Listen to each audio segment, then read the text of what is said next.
आज के ऊपर कल की जीत, ये है भूले बिसरे डबल मीनिंग गीत। नमस्कार श्रोताओं, भूले बिसरे डबल मीनिंग गीत कार्यक्रम में आपका फिर से स्वागत है। मैं हूं कुमार। जैसा कि आपको मालूम है, इस धारावाहिक का लक्ष्य इस बात पर जागरूकता फैलाना है कि आजकल के डबल मीनिंग गीतों की तुलना में हमारे यानी पुराने दौर के डबल मीनिंग गीत न सिर्फ सुख अपितु दुख की घड़ी में भी गाए जा सकते हैं, वो भी अशोभनीय शब्दों के बिना।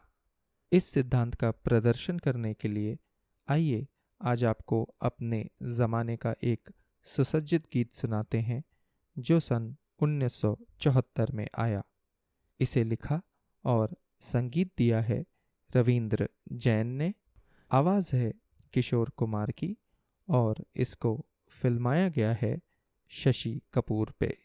फिल्म का नाम है चोर मचाए शोर। पहले कुछ पंक्तियां सुनिए और फिर हम भावार्थ समझेंगे। घुंघरू की तरह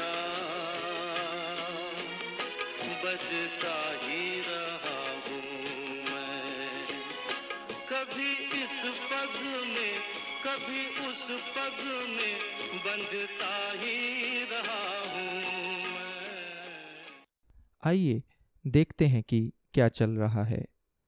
अभिनेता जेल में बंद हैं और जीवन से हताश हैं। रात में अचानक उनकी नींद टूटती है और उनकी नज़र दीवार पर बनी एक महिला के चित्र की तरफ जाती है। हो सकता है कि ये चित्र वैसा ही है जैसा कि बॉयज़ हॉस्टल की दीवारों पर मिलता है और शायद इसीलिए फिल्मकार ने बड़ी ही चतुराई से इस महिला के चित्र के सिर्फ पैर और उनमें बंधे घुंघरू दिखाए हैं। शायद मुजरा देखने के शौकीन अभिनेता ने बड़ी ही रचनात्मक तरीके से अपनी हताशा की तुलना घुंघरुओं के बजने से कर दी है। कम शब्दों में कहें तो अभिनेता बोल तो घुंघरू के बजने की बात रहे हैं, पर वास्तव में शायद उनकी बज गई है। अब सोचिए, अधिकतर डबल मीनिंग गीत शरारती माहौल में गाए जाते हैं, परंतु हताशा के माहौल में डबल मीनिंग गीत गाने का ये अपूर्व उदाहरण है। पर जब भी आपने ये गीत गाया, क्या लोगों ने आपको संयम बरतने के लिए कहा? शायद नहीं। अब एक कदम आगे चलते हैं। हमारे बड़े भाई साहब अपने वार्षिक मूल्यांकन अर्थात एनुअल अप्रेजल के बाद जब हताश होते थे तो किसी से कुछ नहीं बोलते थे। चुपचाप अपने कमरे में आते थे और घुंघरू बांधकर नाचने लगते थे।